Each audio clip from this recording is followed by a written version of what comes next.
All right then, Johnny Depp suing Amber Heard since 2019. Let's talk about it. So, the trial started on April the 11th and is set to last for 6 weeks. We are currently on the 26th of April as of the time we're recording this podcast.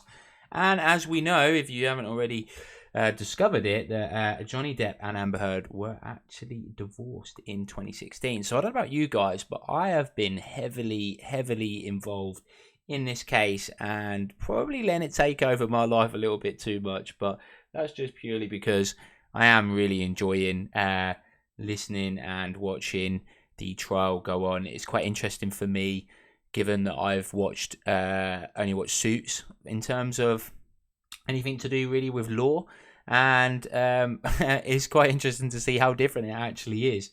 And there are lots and lots of pauses, and it can be dramatic, but definitely not quite as dramatic as a TV show makes it out to be. But still, really interesting, and I'm learning lots about the courtroom specifically, and some of the really hilarious things that are just coming out of this trial is, if you've gone on Reddit recently, there's an absolute bunch of funny posts there with the opposing counsel getting roasted by Johnny Depp, which could go in his favour or not. It all depends.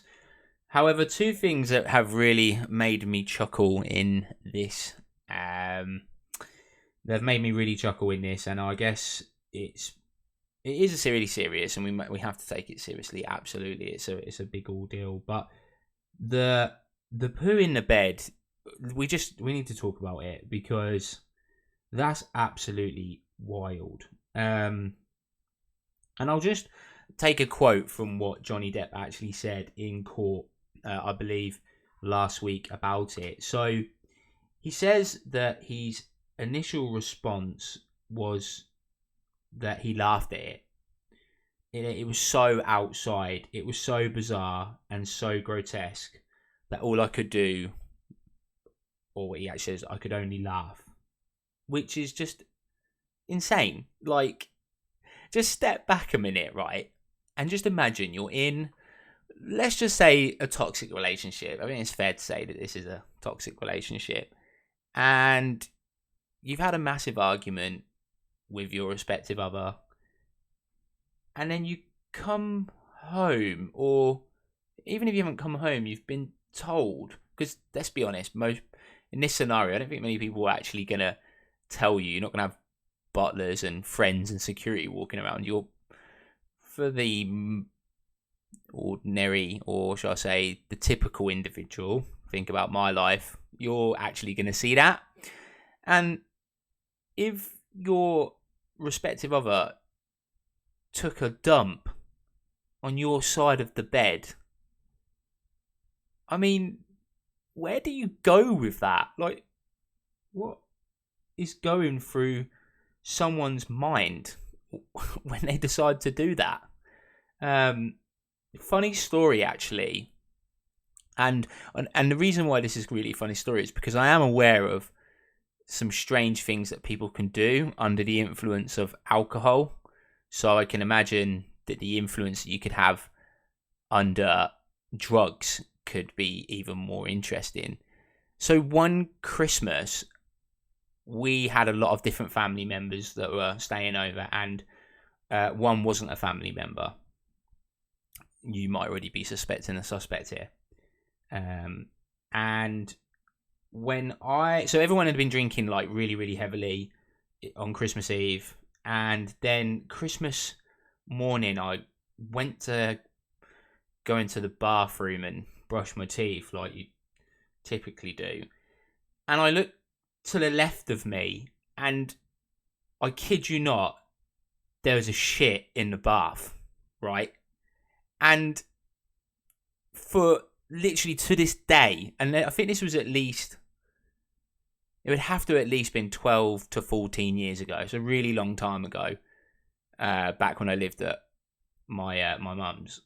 And we just could not figure out who it was or who did it. No one owned up to it, if it was them. Anybody that got asked that I'd reached out to was just completely on the defensive.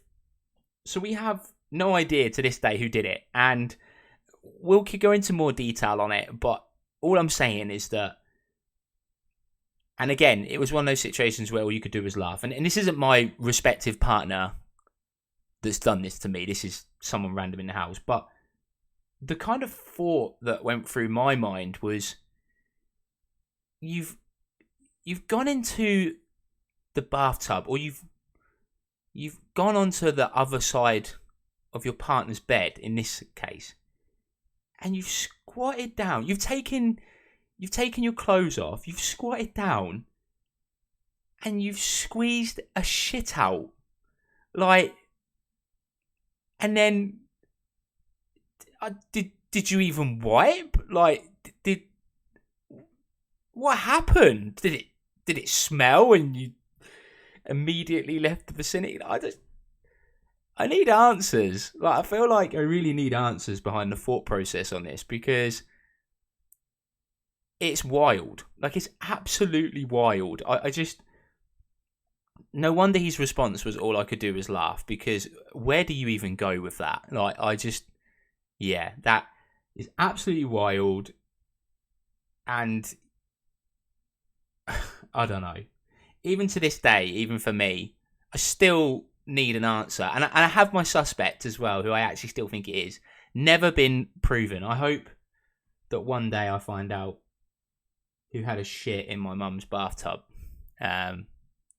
before I leave this world. I feel like I need the answer to that. And the other thing that I think that's really, really funny about the whole Johnny Depp thing, or at least something that's coming out as quite a funny meme, is Depp throat. It's some of the hashtags that are coming up on this are hilarious. And I will quote what was actually said in the court around this and where Depp throat's actually coming from. So, Mr. Rottenborn, which is a lawyer on the opposing counsel for Amber Heard's team, I believe it was a text message exchange. It could have been an email exchange. Don't quote me. But it said in the message, and I quote, this was Amber Heard, and I quote, "My throat is yours. You are to be the death of me, but I don't care." End quote. And Johnny Depp wrote, I quote, "I have other uses for your throat which do not include injury." End quote. And then Depp asked while he was in the witness stand, I quote, "I'm sorry, could you read that again?" End quote. So it's, I mean, whether that makes him look good or bad, it is really shining a light on some of his humour, and it did make me chuckle when I listened to that. It made me chuckle quite a lot, actually. Anyhow, guys, look, my name is Jamie, and if you're listening to the Sully podcast, this is my first episode, and I will be looking to upload an episode at least every Sunday. So, but with the Johnny with the Johnny and Amber case going on, potentially there could be more podcasts, but my aim is to get this done once every Sunday. So currently, as I'm recording this, I'm thinking that this will definitely go on YouTube, and whether I'll look to extend this podcast out to other platforms, i.e. iTunes, that type of stuff, that will obviously happen over the next few weeks and months, but initially the podcast will look to go on YouTube. So again, thank you so much for listening to this. I hope you enjoy it. I am hoping to talk about lots and lots of different topics. Unfortunately, when you're looking at lots of different tutorials and guides and stuff on what you should do in podcasts, they say that you should stick to one topic. But if I know me as a person, I am not the type of person that sticks to one specific area within my life all the time.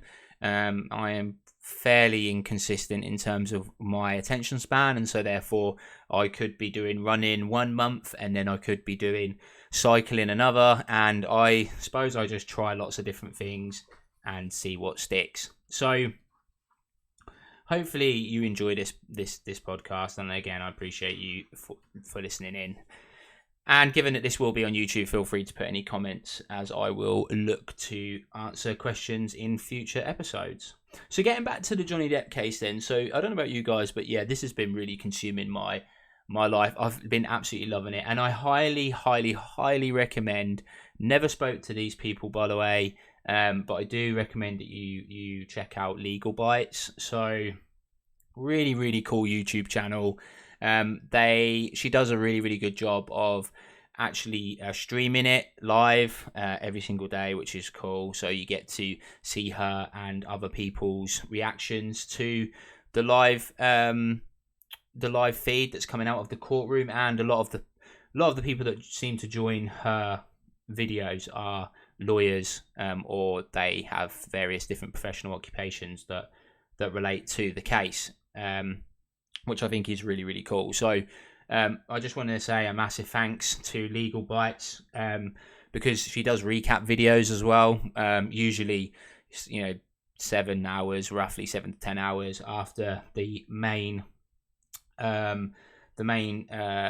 sort of live feed from the court has finished, and it's really interesting, and she breaks it down into a really understandable, digestible format, which I really appreciate. I don't protest to know loads about the law or ever a court. I've never been in a courtroom in my life, so it's quite interesting to hear it and have it explained to you. And there's still lots of different things that happen in a courtroom that I don't necessarily know, but the cool thing is that a lot of people are asking questions, and Legal Bites are doing a great job of reading out some of the questions that are coming out, which usually you think that your question is quite unique, and then somebody asks it. So big audience over there, and as I say, highly recommend that you check that out. So let's talk about maybe my connection, or how I first found out about who Johnny Depp is, and then we'll move on to my experience with Amber Heard. So with Johnny Depp, surprisingly, actually, the first time I ever saw Johnny Depp in a movie was actually Nightmare on Elm Street. So at the time, I never actually knew that it was Johnny Depp, but there's quite a lot of people that don't know that he's the guy. If you've ever watched Nightmare on Elm Street, and if you haven't, then spoiler alert.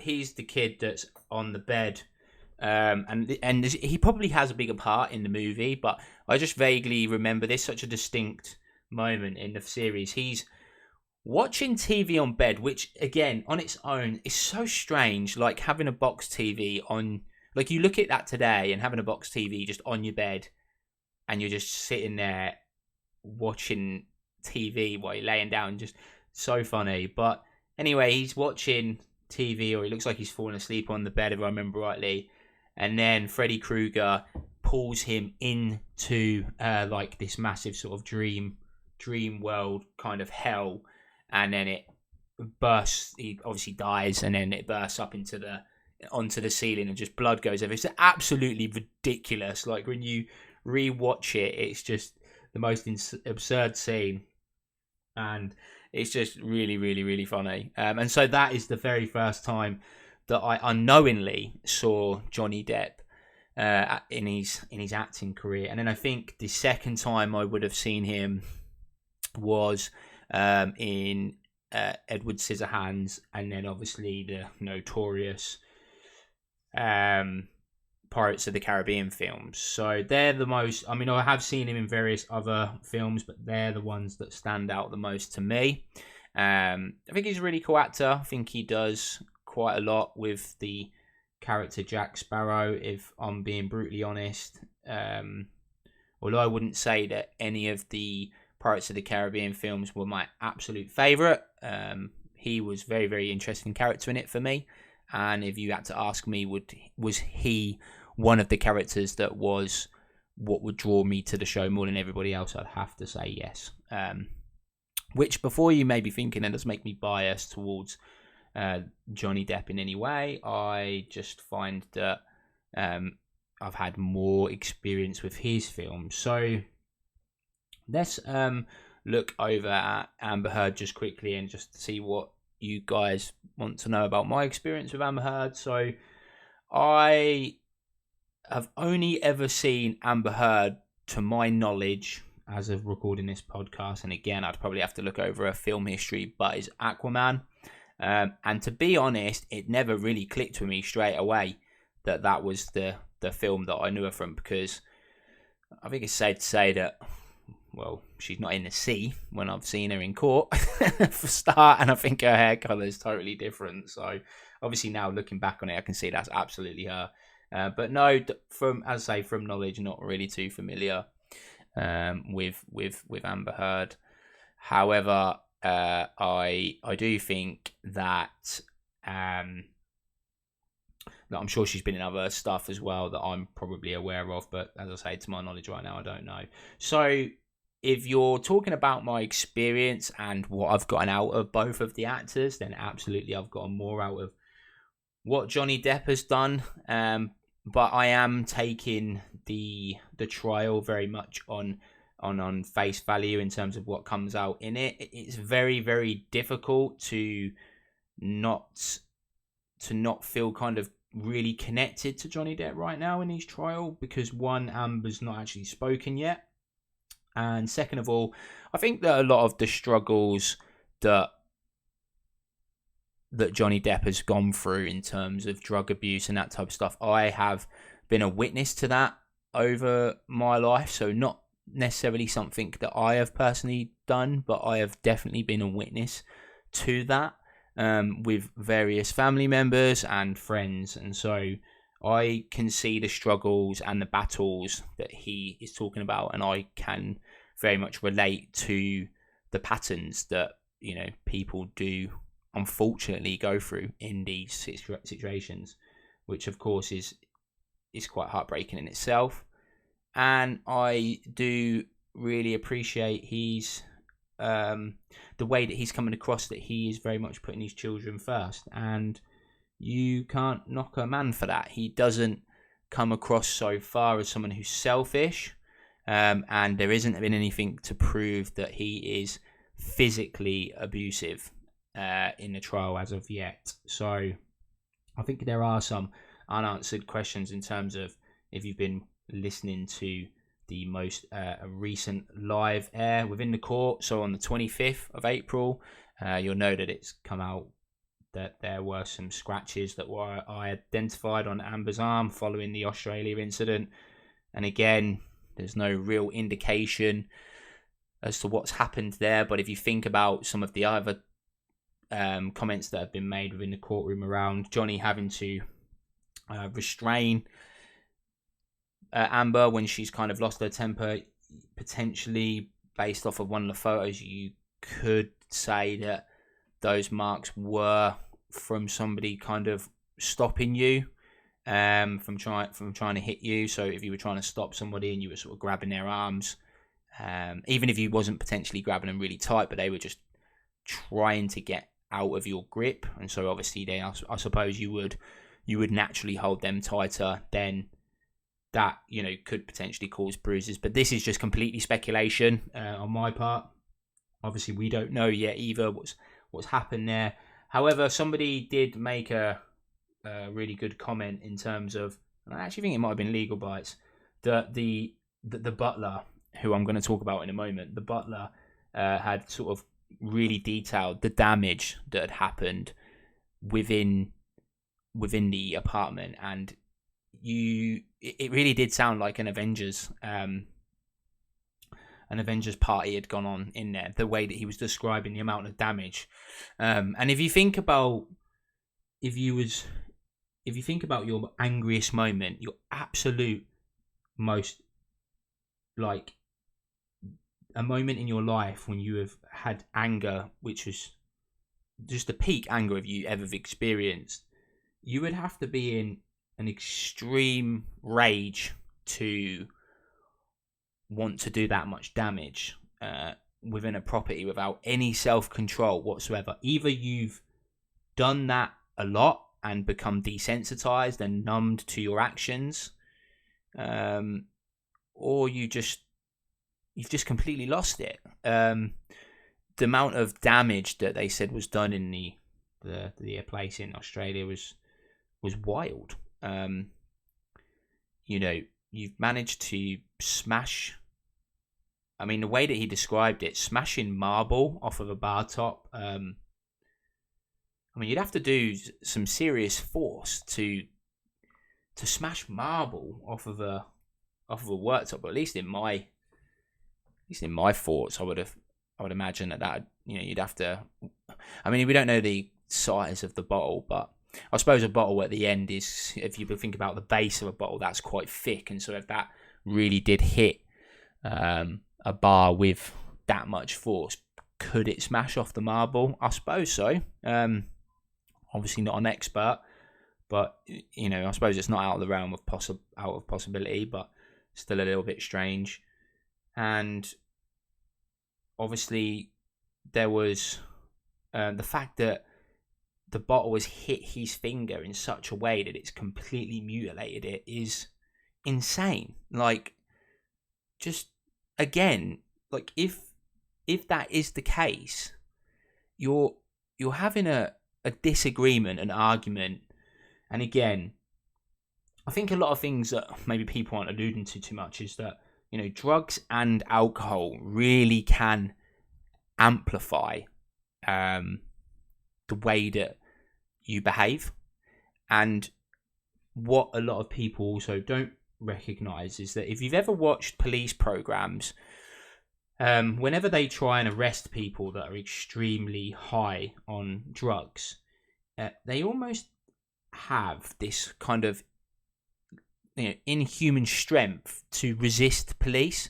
If you've ever seen videos of sort of police programs where people are extremely high and they're so high on various different drugs that it takes multiple officers to put them down, because you just have a strength that is just beyond the normal capacity of a sober person.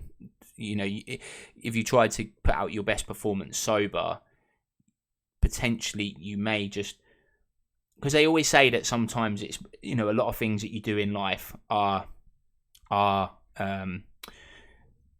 basically everything that you try to do in life is blocked by the way that you think and view things. So your thought process, your mental, it's all in your head, is what a lot of people say. That is very true when it comes to fatiguing and giving up or taking a moment's rest in a scuffle or anything like that. And so when you add drugs into the mix, it kind of removes some of those mental warnings, shall we say.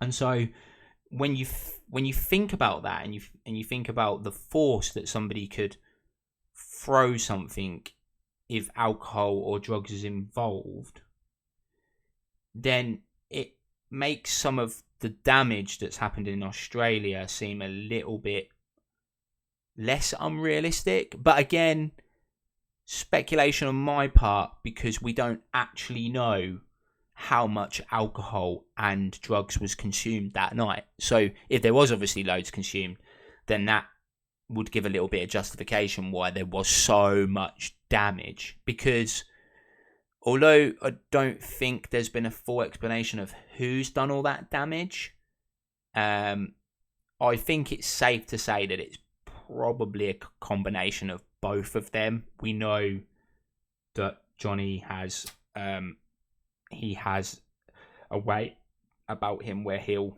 take out his anger and frustration on objects and items rather than people, and so it's not out of scope for him to potentially have done some of that damage himself, and maybe it not just be Amber, but again, complete speculation. Could be that both of them have done it. Who knows? However, again, I'm sure that it was all paid and repaired, but you just can't help but feel sorry for the butler in all of this. So I don't have the guy's name to hand right now for this podcast. However, let's just call him the butler, and he sounds like such a cool guy. Like, you could tell that he was polite and professional and just really did sound like a butler. Couldn't help but just think about Ask Jeeves while he was talking, because if I remember rightly, he used to have a butler that stands on that kind of pasty yellow background when you used to go on Ask Jeeves, if I remember rightly. And that was right. I kept thinking of that, and I kept thinking about the butler that you lock in the fridge on Tomb Raider. They were the first two things that come to my mind, rightly or wrongly. And it did really make me chuckle. But the guy seemed really, really sincere, and he was quite a cool witness. So, and just for reference, I've only just started watching the live stream the last couple of days. I actually work, so I have to jump in and out of various different meetings where I don't always get the opportunity to listen to every single moment that's taken. And again, I feel like at the moment I'm on commission with Legal Bites, but I'm not. But that's why it's really good to watch the recap. And I'm sure there's plenty of other people on YouTube that do those recaps of the day.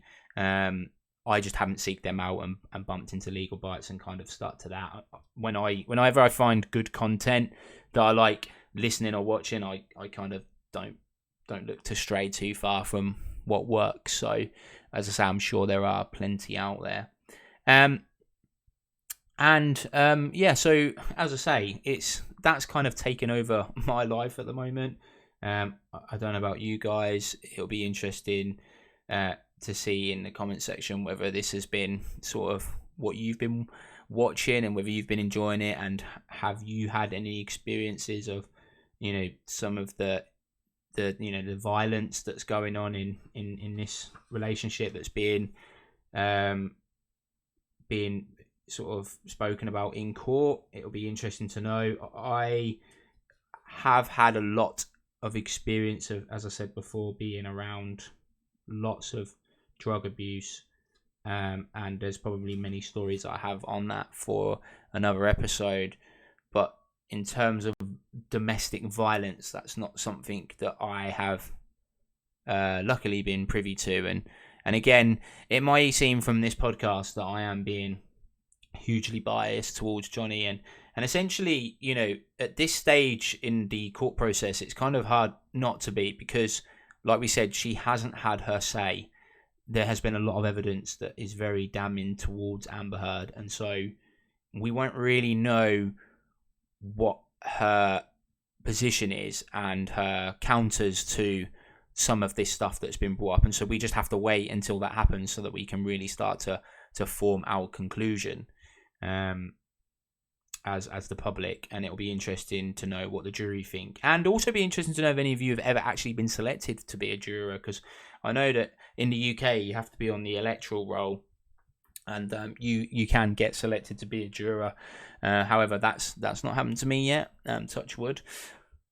But as I say, it'll be quite interesting to see whether any of you have, and I think from some of the comments that have been made in the courtroom, it would have been quite hard, I think, to potentially show emotion, whether that be laughing or a slight smile at some of the things that have been said.